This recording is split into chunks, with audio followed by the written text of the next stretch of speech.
వానికి 8,000 కలుగుతుంది. రెండవ కీర్తన 12వ వచనం.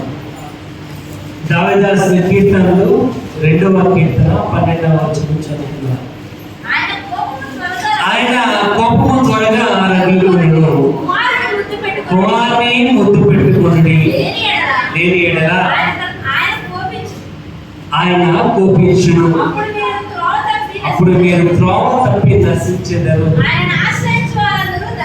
ఆయనను ఆశ్రయించిన వారందరూ ఏ మేలు పొదువై ఉండదు. ఆయన ఆశ్రయించిన వారికి ఏ మేలు కూడా పొదువుగా ఉండదు. యెహోవాను ఆశ్రయించే వారికి ఆయన యొక్క హస్తము తోడుగా ఉండును నేర్చుకున్నాను. యెహోవాను ఆశ్రయించే వారికి ఆయన హస్తము తోడుగా ఉంటుంది.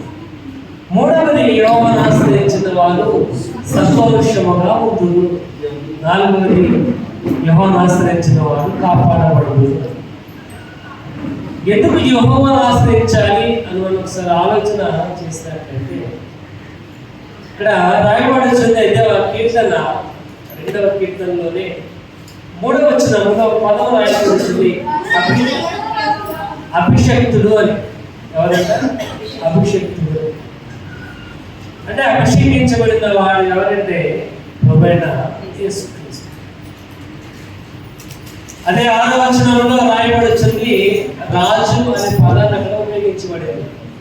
రాజు అంటే యెహోవాను ఆశ్రయించడం అంటే రాజు గారి యొక్క న్యాయములకు కట్టడలకు మనము లోబడి ఉండాలి. అభిషక్తుడు అలా అభిషేకం పొందిన యేసుక్రీస్తు. అంటే రాయబడుచుంది అదే పదజాలంతో రాయబడుచున్న మాట కుమారుని గుర్తు పెట్టుకోండి. దేవుని యొక్క స్వరూపం కలిగిన వాడు కుమారుడు. కుమారుడు దేవుని యొక్క స్వరూపం కలిగిన వాడు. అంటే ఇంకొక చోట రాయబడుచుంది నన్ను తెలుసుకున్నట్లయితే తండ్రిని కూడా మీరు తెలుసుకున్నవారు అంటున్నాడు. తండ్రి ఏమన్నాడో తెలియాలంటే కుమారుడు తెలుసుకుంటే చాలు. తండ్రి ఎటువంటి వాడో తెలుస్తారు. ఇక్కడ రాయబడుచున్న మాట ఆయన కోపము త్వరగా రగిలుకొనును, కుమారుని ముందు పెట్టుకోవాలి. ముందు పెట్టుకోవడం అంటే ఆ రాజుకు మనం లోబడి ఉండాలి. మత్తయి సువార్తలో 1వ అధ్యాయంలో రాయబడుచుంది క్రీస్తు యొక్క వంశావళి రాయబడుచుంది. ఆ క్రీస్తు యొక్క వంశావళిలో రాజు అనే ఒక మాట ఒక దావీదు దగ్గర తప్ప ఎక్కడైనా కనబడదు. యెషయి రాజు అయిన దావీదును కనెను. రాజుగారి కుమారుడు ఎవరంటే యేసుక్రీస్తు. రాజకుమారుడు యేసు. కాబట్టి కుమారుడు గుర్తుపెట్టుకోవాలంటే ఆ రాజు యొక్క ఆధీనములకు ఆజ్ఞలకు లోనే ఉండాలి. ఇక్కడ రాయబడుచుంది గుర్తుపెట్టుకోవడం అంటే ఆయన అధికారానికి లోబడి ఉంటారు. మనం ఎటువంటి వారు అయినప్పటికీ వ్యతిరేక భావంతో మాత్రం కాకుండా హృదయపూర్వకముగా ఆయనకు లోబడి ఉండటమే ఆయనను ఆశ్రయించడం. ఇక్కడ రాయబడుచుంది ఆయనను ఆశ్రయించిన వారు ధన్యులు. కానీ యెహోవాను ఏం చేయాలంటే మనం ఆశ్రయించాలి. మనం నేర్చుకున్నాం ఆశ్రయించడం వల్ల ఏ మేలు కూడా పొదువుగా ఉండదు. ఆశ్రయించడం వల్ల ఆయనగా హస్తము తోడుగా ఉంటుంది. ఆశ్రయించిన సంతోషంగా ఉండాలి. ఆశ్రయించిన వారు కాపాడబడుతుంది. జీవితంలో ఉన్న మరికొన్ని మాటలు నేర్చుకుందాం. యెహోవాను ఆశ్రయించడం వల్ల ఏ మేలు కలుగుతాయి. చూడండి కీర్తనలు 9వ కీర్తన 9వ కీర్తన 10వ వచనం చూద్దాం. విడిచిపెట్టువాడను నిన్నామమును ఎరిగిన వారు నిన్ను. రాయబడుచున్న యెహోవా అన్న తర్వాత కామ ఉంది. కామ అంటే ఏంటి? యెహోవా తర్వాత గ్యాప్ ఉంది. ఆ తర్వాత రాయబడుచుంది నిన్ను ఆశ్రయించిన వారు విడిచిపెట్టేవాడు కాదు. అంటే యెహోవాను ఆశ్రయించిన వారు విడిచిపెట్టబడిన వారు. అంటే దాని ఆపోజిట్ పదం ఏంటంటే యెహోవాను కనుక ఆశ్రయించుకున్నట్లయితే వారు విడిచిపెట్టబడతారు అన్నారు.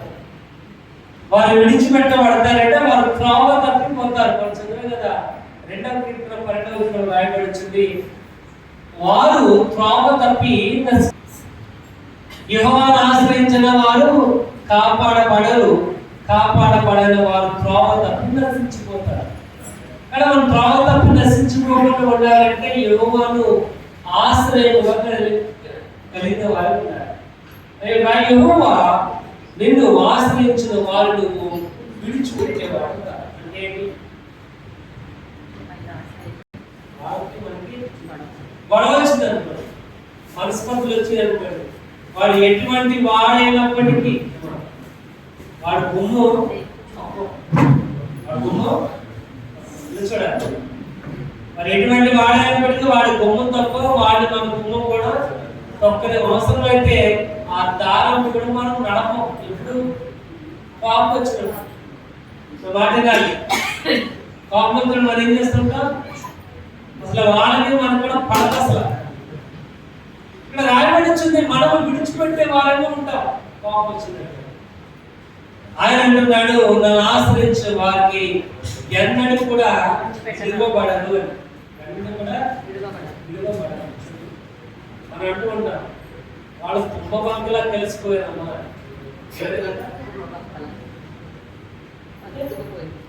అంటే వారి యొక్క మధ్య బంధం ఎలాగంటే పెళ్లికాలు వేసిన టీవీలో యాడ్ అవుతారు, పెళ్లికాలు నీటిలో వేస్తాడు కదా, నీటిలో చెక్క అంటుకుంటేనే ఆ పెళ్లికాలు ఇంటి ఓడదాం అంటే నీటిలో వేసిన పెళ్లికాలు ఓడదాం అంటారు. అంటే అంత బలంగా రాయబడి యెహోవాను ఆశ్రయించిన వారు విడువబడరు అని. చూడండి కీర్తన చూద్దాం, 27వ కీర్తన 10వ వచనం, విడిచినాడు యెహోవా నన్ను చేరదీయును. తల్లిదండ్రులు విడిచిపెట్టినప్పటికీ కన్య గర్భము మరిచిపోవచ్చు అంటున్నాడు. కన్య గర్భము అంటే తల్లి అయినా మరిచిపోవచ్చేమో కానీ నేను మాత్రం నిన్ను మర్చిపోయేవాడు కాదు. ఎవరినంట? ఎవరిది? యెహోవాను ఆశ్రయంగా కలిగిన వారు. నేను అంటున్నాడు తల్లిదండ్రులు విడిచినాడు, నేను నిన్ను చేరదీస్తాను. చేరదీయటం అంటే చేరదీయటం అంటే ఏంటి? చేరదీయటం అంటే ఏంటి? మా రాము కూడా ఉన్నాడు, మా రాము ఉన్నాడు, ఆ రాము పల్లెకి వెళ్ళింది, అటు బురదలో పడిపోయాడు. అటు పడిపోయాడు, బురదలో పడిపోయాడు. ఇప్పుడు ఏడుస్తున్నాడు. శాంతి చెప్తున్నాడు. యాక్చువల్గా అయితే ఆ అమ్మ వచ్చిందాక పట్టుకోకూడదు, అమ్మ వచ్చిందాక ఎందుకంటే ఆడు మన పిల్లడు కాదు, వాళ్ళ అమ్మ వచ్చాను పట్టుకోవాలి. శాంతి ఇటువంటి అయ్యి వాళ్ళ అమ్మ లేదు అయినా కానీ ఆడు మన ఇంటి పక్కడే కాబట్టి అని ఆయన కడిగి అవసరం అయితే మన దగ్గర బట్టలు వేసాడు. అలా కొంచెం అమ్మ నీ దగ్గర పడిపోయాడు, ఈ బట్టలు వేసాడు. ఆయన ఆయన అమ్మ కొంచెం చేయమ్మా అదేంటి అప్పుడు చేసుకో అంటే మనవాడే అన్నట్టుగా, మన పిల్లవాడే అన్నట్టుగా అప్పుడు చేసుకో. ఇక్కడ రాయబడించింది తల్లిదండ్రులు విడిచున్నారు, ఆయన మాత్రము అప్పుడు చేర్చుకున్నారు. ఆయన ఎన్నట్టు కూడా అర్పించుకుంటేవాడు. తల్లి అయినా మర్చిపోలేను, నేను మాత్రం మర్చిపోలేను. సింహం పిల్లలు ఏమి గలవా పస్తులు ఉన్నప్పటికీ నన్ను ఆశ్రయించు వానికి ఏ నేను కూడా. ఇక్కడ మొదట రాయబడించింది దేవుని ఆశ్రయించే వారికి మేలు ఏంటంటే దేవుని ఆశ్రయించే వారు ఎన్నడూ కూడా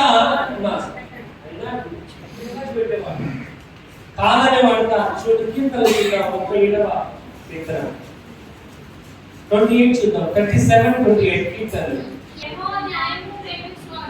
ఎలాగనగా యెహోవా న్యాయమును ప్రేమించువాడు, ఆయన తన భక్తులను విడువడు, వారి అన్నిటికీ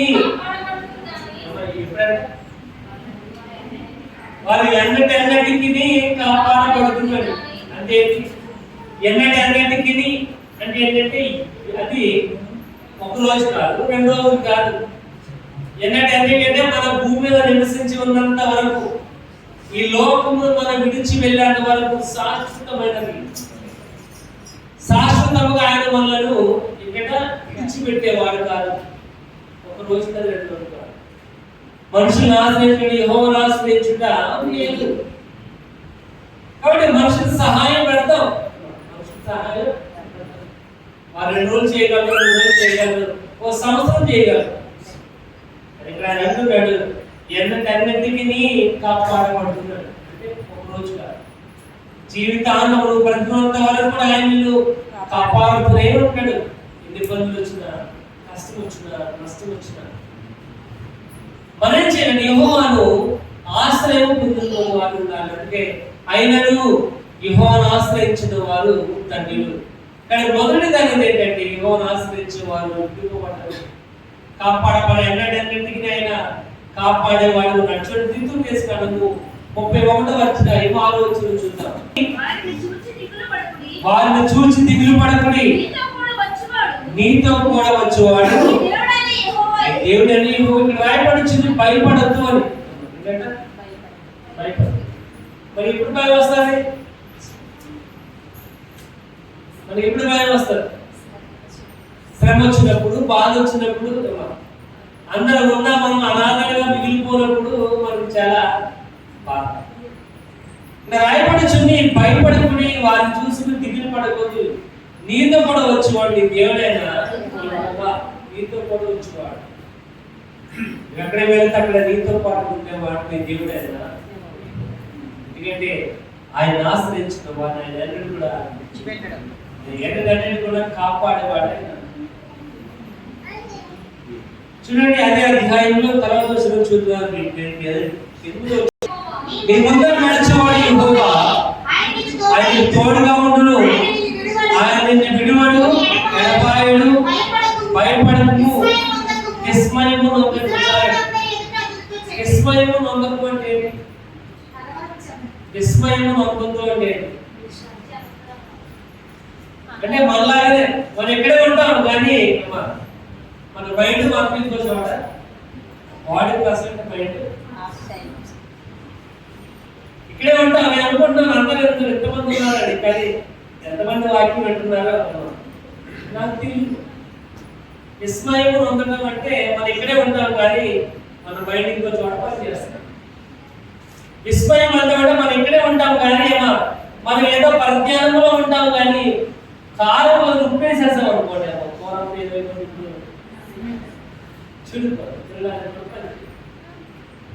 ఇలాగెందుకుంటా పోరంటే ఏమండి నా మైండ్ పని చేయలేదు. మైండ్ ఏం కాదు, మన మైండ్ ఒకసారి బ్లాక్ అయిపోతాం. టైం బాగుంటాం. ఉన్న పరిస్థితులు చూసి, ఇబ్బందులు చూసి, కష్టాలు చూసి ఏం చేయాలి, ఏ విధంగా ఈ సోదరుల నుంచి బయట దానివల్ల డైలీ బాగుంటాం. ఇక్కడ రాయబడి వచ్చింది విస్మయము వద్దు అని. ఎందుకంటే నీ ముందర నడుచువాడు నీ దేవుడైనా. ఎక్కడంట నీ ముందర నడుచువాడు. ఇప్పుడు మనం వెళ్తున్నాం, 10 మంది వెళ్తున్నాం అనుకోండి. ఆ ఫస్ట్ వెళ్తున్నవాడు రాయని గుర్తించాడు అనుకోండి. ఫస్ట్ వెళ్తున్నవాడు రాయని గుర్తించాడు అనుకున్నాం, రక్తం వచ్చేస్తుంది. వెనకాల నడిచేవాడు జాగ్రత్త నడుస్తాడా? వాడు కూడా రాయని గుర్తించడా? చెప్పాలి. ఒకళ్ళు పక్కన నడుచుకుంటూ వెళ్తున్నా, ముందు వెళ్తున్నవాడు రాయని గుర్తించాడు అంటే వెనకాల వెళ్తున్నవాడు జాగ్రత్త నడుస్తాడా? ఆడు కూడా ఆడలాగా వెళ్ళి గుర్తిస్తాడా? అంటే వాడి ముందు ఒక ఇబ్బంది వచ్చింది కాబట్టి వెనుకలో ఉన్న వాడికి ఏంటి సైన్ గుర్తు వస్తుంది. ఓహో మన ఇలాగే వాడిలాగే వెళ్తే మనం రాయిని బండి మీద వెళ్తాను చూడండి. ఎదురుబండి వెళ్తున్న వాడు గుర్తు పడిపోతుంది. దుకాణాల్లో వెనకాల మనం బండి వెళ్తుంది కానీ ఆ వెనకాల గుర్తు పడిపోయాడు. మనం పక్క నుంచి వెళ్తాం. ఎందుకంటే వాడు ముందు పడిపోయాడు కాబట్టి మనం కూడా పడిపోకుండా వెళ్ళాలి అంటున్నాడు. నీ ముందర నడుచుకోవడం అంటే నీకు రావాల్సిన ఇబ్బంది ముందు ఆయనకి, నీకు రావాల్సిన సమస్య ముందు ఆయనకి ఎదురొస్తుంది. అందుకే అంటున్నాడు నీ ముందర నడుచువాడని నేనే. నువ్వు భయపడద్దు, విస్మయం వద్దు, కలవరపడద్దు, ధైర్యంగా ఉంటుంది. ఎందుకంటే యెహోవాను ఆశ్రయించిన వారు విడువబడ్డారు అని. యెహోవాను ఆశ్రయించిన వారు ఎన్నటికీ కాపాడబడుతుంది. భయపడుచుందు, భయపడక, దిగులు పడక, నీతో వచ్చేవాడు, నీ ముందర వెళ్ళేవాడు, నిన్ను విడివాడు, ఎడబాయుడు అంటున్నాడు.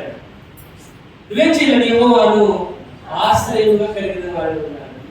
కుమారుని ముద్దు పెట్టుకుని ఆయన కోపం త్వరగా రగులుకున్నాడు.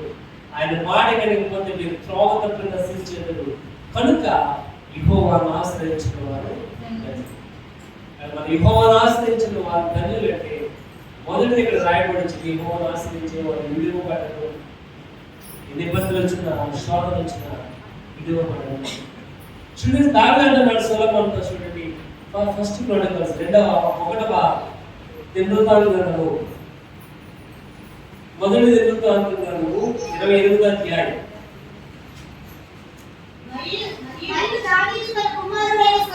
దావీదు తన కుమారుడైన సొలొమోనుతో ఏమనగా, ఈ బలము పొంది ధైర్యము తెచ్చుకొని ఈ పని పూనుకొనుము, భయపడకుండుము, బెరవకుండుము, నా దేవుడైన యెహోవా నీతో కూడా ఉండును. యెహోవా మందిరపు సేవను గురించిన పనంతయు ముగించువాని వారిని ఎంత మాత్రం కూడా విడువడు. దావీదు అంటున్నాడు సొలొమోనుతో, ఏమని, నువ్వు భయపడద్దు, దిగులు పడద్దు, కలవరపడద్దు, విస్మయం పొందొద్దు. ఎందుకంటే యెహోవా మందిరపు సేవను గురించిన పని అంతయు నేను ముగించు వరకు ఆయన నీకు తోడుగా, దేవుని పని పూర్తయ్యేంత వరకు కూడా ఆయన నీకు తోడుగా ఉంటాడు. మందిరపు సేవ రాయబడుతుంది. మందిరంలో చేయి ప్రత్యేక పరిచర్య పూర్తయ్యేంత వరకు కూడా మనం ఎలాంటి వాళ్ళు అంటే దేవుని పని అనేటప్పటికీ కొంచెం వెనకగానే ఉంటాం. దేవుని పని అంటే అమ్మా డాక్టర్ సీజన్ వచ్చి లోన్ కావాలి అమ్మా, ఫస్ట్ ఏ గ్రూప్ ఇస్తే ఆ గ్రూప్కే లోన్ అన్నారు అనుకోండి అమ్మా. అంతకంటే ముందు మన గ్రూపే ఉంటాం. ముందు మన గ్రూప్ ఉంటుంది అమ్మ. డబ్బులు కట్టకపోతే అంతకంటే లాస్ట్ మన గ్రూపే ఉంటాం. ఎందుకంటే అవసరం వచ్చే మనం ముందు ఉంటాం, మనకు రాత్రి పెడతాం. ఇక్కడ రెండు పెడతాం. దేవుని యొక్క సేవ చేస్తున్నప్పుడు నువ్వు భయపడద్దు, దిగులు పడద్దు. దేవుని సేవే ముఖ్యం. ఎందుకంటే ఈ సేవ పని పూర్తయ్యేంత వరకు కూడా ఆయన నీకు తోడుగా ఉంటాడు. గడపాయంలో నీకు ఏ కష్టం వచ్చిందో నష్టం వచ్చింది దేవుని వారికి భాగం రాయబడుతుంది. యెహోవాను ఆశ్రయించిన వారు అన్నిటికీ విడువబడరు అని రాయబడుతుంది. రెండోది మనం చూద్దాం, అదే సామెతలు 28వ అధ్యాయం. సామెతలు 28వ అధ్యాయం. దుష్టులు నాటి మెట్టినది గ్రహింపరు, యెహోవాను ఆశ్రయించిన వారి సమస్తమును కూడా గ్రహింపురు. రెండోది రాయబడుతుంది మేలులో రెండో మేలు ఏంటంటే యెహోవాను ఆశ్రయించిన వారు సమస్తమును కూడా గ్రహింతురు అని. మనం అంటూ ఉంటాం, భాస్కర్ మా అబ్బాయి కోసం ప్రార్థన చేయండి. అసలు వాడికి ఏమి కూడా అర్థం అవ్వట్లేదు, ఏమి కూడా అర్థం కావట్లేదు, వాడు ఏమి నేర్చుకోవట్లేదు. రాయబడుతుంది యెహోవాను ఆశ్రయించిన వారు సమస్తమును కూడా గ్రహింతురు అని. మనం కూడా కొన్నిసార్లు గ్రహించు, మనం కొన్నిసార్లు అజ్ఞానంలాగా ఉండిపోతూ ఉంటాం. ఆ తర్వాత తెలివి వచ్చినప్పుడు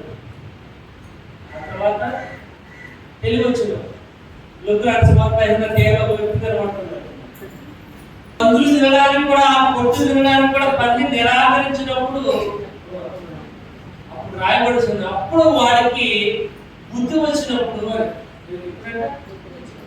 ఎప్పుడు పందులు తినడానికి కూడా పొట్టు పంది నిరాకరించినప్పుడు, అవకాశం లేని సమయంలో అప్పుడు వాడికి బుద్ధి వచ్చినప్పుడు అని రాయబడుతుంది. అప్పుడు దాకా ఏం లేదు,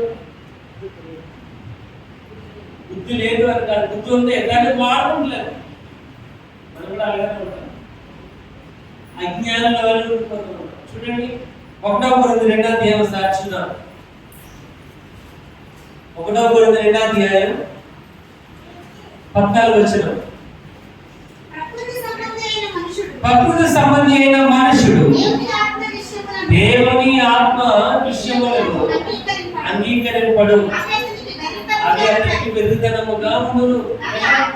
ప్రకృతి సంబంధమైన వాడు దేవుని కార్యాలు గ్రహించడు, దేవుని కార్యాలు గ్రహించని వాడు ఉండిపోతాడు. వాడు ప్రకృతి సంబంధమైన వాడు. కరోనా వచ్చింది, ఏమొచ్చింది? కరోనాలో చాలా మంది చనిపోయారు. చాలా మంది అన్నారు ఏమని దాంట్లో కొంతమంది అన్నారు దేవుని ఉగ్రత దగ్గరగా ఉంది. దేవుని ఉగ్రత దగ్గరగా ఉంది కనుక కరోనా వైరస్ వచ్చింది. అక్కడే వచ్చిన వైరస్ ఒకటే, కానీ భావాలు మాత్రం భక్తు సంబంధమైన దేవుని కార్యాలు గ్రహించగలిగే అతనికి ఎలా బలంగా పడతాయి.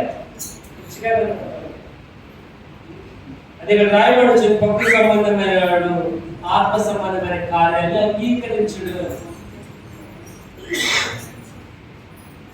ఆ కార్యాలు అంగీకరించాలంటే గ్రహింపు కలిగిన జ్ఞానం కావాలి. చూడండి, 1వ యోహాను పత్రిక చూద్దాం.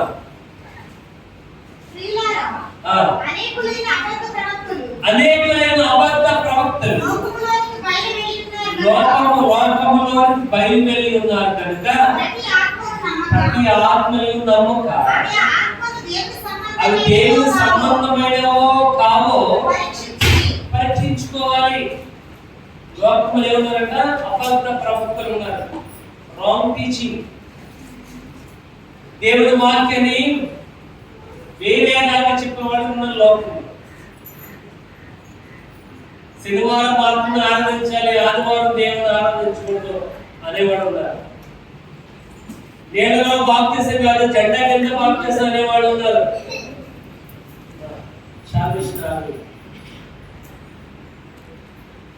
రకరకాల బోధలు ఉన్నాయి, కానీ బోధలన్నీ కూడా సరైనవో కావో, దేవుని వల్ల వచ్చినవో కావో ఏం చేయాలంట?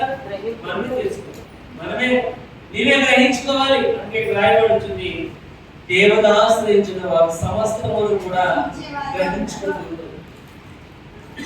దేవుని ఆశ్రయించిన వారు సమస్తమును గ్రహించుకుంటారు. చూడండి, అదే యోహాను సువార్త 7:12 చూద్దాం. 7:17 యోహాను సువార్త 7:17.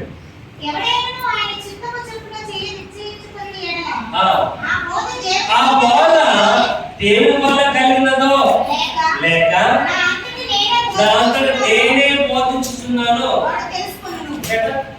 ఆ ఆత్మ ఆ బోధ దేవుని వల్ల వచ్చిందో లేదో, ఆ బోధ దేవుని వల్ల కలిగిందో లేదో, తనంతగా తానే బోధిస్తున్నాడో లేదో గ్రహించుకోవాలి. మన టీవీలో వినే అన్ని కూడా, నేను చెప్పే వాక్యం కూడా సరైనదో కాదో నువ్వు గ్రహించుకోవాలి. ఏదో మా పాస్టర్ చెప్పో నేను వినేస్తానంటే కుదరదు. అప్పుడేమంటావు? నష్టపోతున్నావు. కానీ నీకు చెప్పేది నిజమో కాదో, బైబిల్ ప్రకారంగా ఉందో లేదో తెలుసుకోవాలి అంటే ఈ బైబిల్ తెలుసుకోవాలి. ఇదే బైబిల్. చూడండి, చిన్న ఎగ్జాంపుల్ చూద్దాం. చూడండి, ఆదికాండం 3:3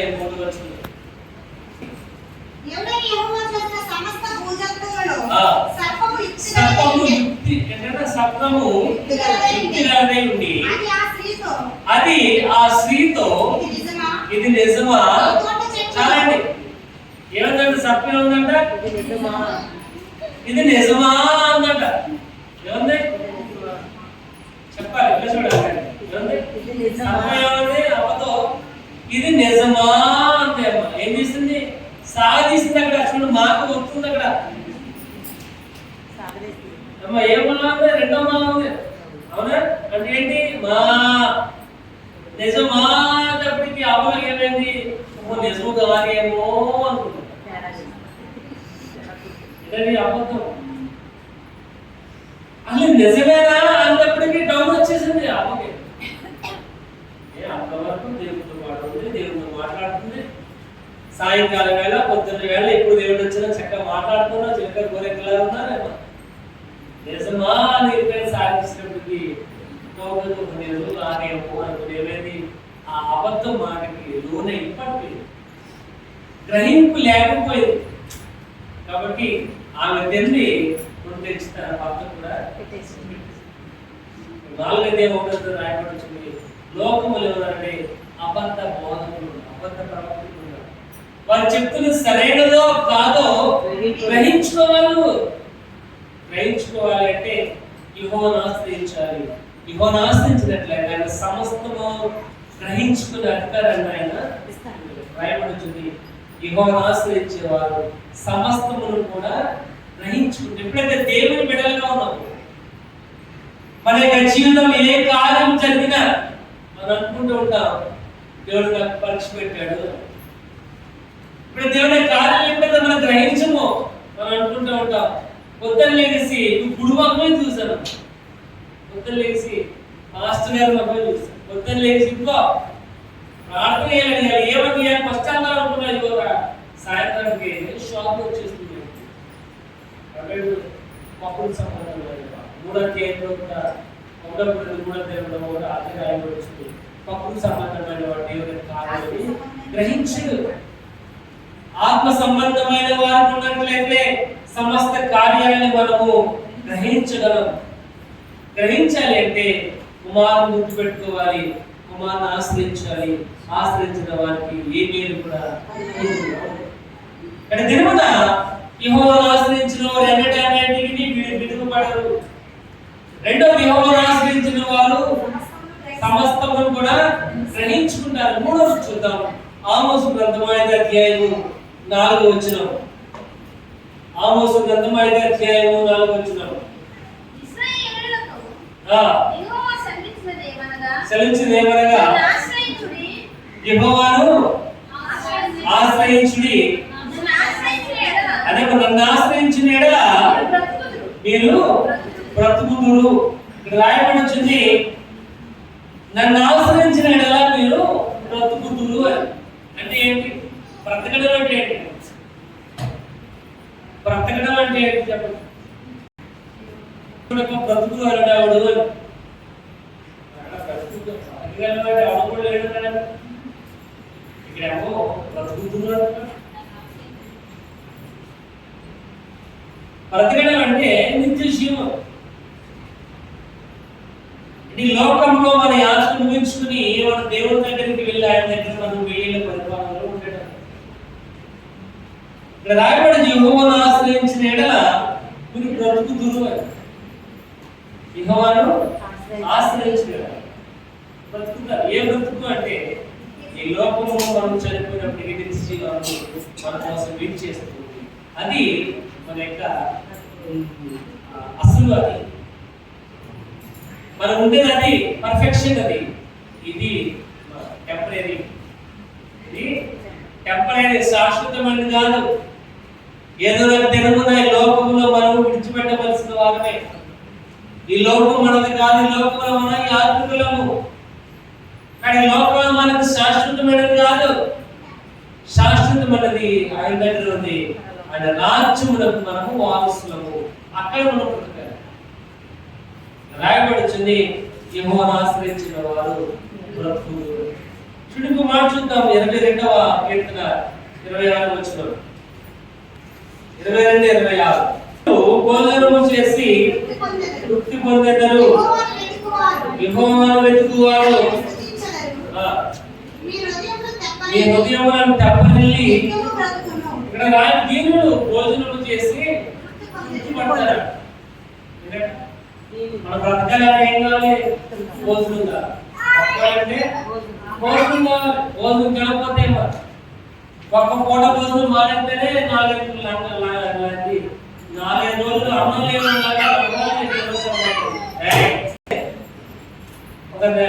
మానేసి రాయబడిచింది దీనుడు భోజనము చేసి తృప్తి పొందెదరు, కానీ యెహోవాను ఆశ్రయించిన వారి హృదయము తెప్పరిల్లుతుంది. కింద రాయబడుతుంది మీ హృదయము తెప్పరిల్లి నిత్యము బ్రతుకున్నాడు. తెప్పరిల్లడం అంటే ఏంటి? తెప్పరిల్లడం అంటే ఏంటి? మరి కడుగులకి సమస్యలు పడిపోయామనుకోండి, మళ్ళీ సమస్యలు పడిపోయినప్పుడు గబ్బా ఒక పక్క మంది వచ్చి ఓఆర్ఎస్ఎల్ పట్టించింది అనుకోండి అమ్మా, ఓఆర్ఎస్ఎల్ తాగుతూ అవ్వకుండానే మనకు బలం వచ్చేది. మళ్ళీ ఇందాక పోగొట్టుకున్న బలం మన తెప్పరిల్లు మన కడుగులు పడిపోయినట్టు గొప్ప మనం నీళ్ళు అంటారు కదా. ఇప్పుడు ఏమంతా మనకి కోవిడ్ ప్రాణం లేచి వచ్చినాడు. అదే తెప్పరిల్లు ఎవరంట? యెహోవాను యెహోవాను ఆశ్రయించిన వారు తెప్పరిల్లుదురు అని, తెప్పరిల్లు బ్రతుకుతురు అని. అలాగే తెప్పరిల్లు బ్రతకాలి అంటే ఇచ్చేది యెహోవాను మనం ఆశ్రయించాలి. అది మన జీవితం మేలు, అదే నిత్య జీవం. యోహాను సువార్తలో రాయబడి వచ్చింది 11:25 చూద్దాం. యోహాను 11:25. యోహాను 11:25. శివమును నేనే, నాయందు విశ్వాసం ఉంచువాడు చనిపోయినను బ్రతుకును. ఇక్కడ పునరుద్ధానమును శివం నేను, I am the resurrection and life. పునరుద్ధానం అంటే ఏంటి? చనిపోయిన తర్వాత తిరిగి లేవడం. యేసుకు కూడా చనిపోయి 3 దినాలు తిరిగి పునరుద్ధానం డైలీ ఇచ్చాడు. నేనే పునరుద్ధానమును జీవమును, దాని విశ్వాసం ఉంచిన వాడు చనిపోయినను బ్రతుకును అంటే ఏంటి? చనిపోయినను బ్రతుకును అంటే చనిపోయిన వాడు బ్రతుకుతాడా? మళ్ళీ చనిపోయిన వాళ్ళ సహోదరులను బతికి చనిపోయి బ్రతకడం అంటే మనం చనిపోయి మహిమ శరీరంతో దేవుడితో పాటు మళ్ళా మనము బ్రతకడం. అది యోహాను 3:16 దేవుడు లోకమునంతో ప్రేమించిన తన అతి కుమారుని విశ్వాసము పట్టేవాడు నశింపక నిత్య జీవాన్ని పొందుకుంటాడు. ఆ నిత్య జీవం మనకు కావాలి అంటే యెహోవాను మనం ఆశ్రయంగా కలిగిన వారు, నిత్య జీవం కలిగిన వారిగా ఉంటారు. ఈ విధంగా వాక్య భాగంలో రాయబడుతుంది. కుమారుని గుర్తుపెట్టుకోండి, నశింపక జీవిస్తారు. యెహోవాను ఆశ్రయించిన ధన్యులు. కానీ మొదటిది రాయబడుతుంది, యెహోవాను ఆశ్రయించిన వారు ఎండటన్నిటికీ కాపాడబడుతుంది. యెహోవాను ఆశ్రయించిన వారి సమస్తమును గ్రహించడంలో రాయబడుతుంది. యెహోవాను ఆశ్రయించిన వారు బ్రతుకుతురు. ఏ బ్రతుకండి? నిత్యజీవం. అటువంటి కృప మనం కలిగి ఉండాలంటే ఒకే ఒకటి, యెహోవాను ఆశ్రయంగా కలిగి ఉండాలి. 12వ వచనం, కీర్తన 12వ వచనం. ఆయన కోపం త్వరగా రగులుకొనును, కుమారుని ముద్దు పెట్టుకొనుడి, లేనియెడల ఆయన కోపించును, అప్పుడు మీరు ప్రాణముతో నశించెదరు. ఆయనను యెహోవాను ఆశ్రయించిన వారు ఆయన కోపము త్వరగా రగులుకొనును. అయినప్పటికీ ఆయన కోపము మన మీద ఉండకుండా ఉండాలి అంటే యెహోవాను మనము ఆశ్రయించడం కలిగి ఉండాలి. ఎప్పుడైనా మనం యెహోవాను ఆశ్రయం కలిగిన వారికి ఉంటామో, ఒకటి ఏమీ కూడా పొదుపుగా ఉంటుంది. యెహోవాను ఆశ్రయించే వారికి ఆయన హస్తము తోడుగా ఉంటుంది. యెహోవాను ఆశ్రయించిన వారు సంతోషంగా ఉంటారు. యెహోవాను ఆశ్రయించిన వారు కాపాడబడతారు. యెహోవాను ఆశ్రయించిన వారు ఎన్నటన్నిటికీ విడువబడరు. యెహోవాను ఆశ్రయించిన వారు సమస్తం కూడా గ్రహించుకుంటారు. 7వ, యెహోవాను ఆశ్రయించిన వారు నిత్యము బ్రతుకుతారు.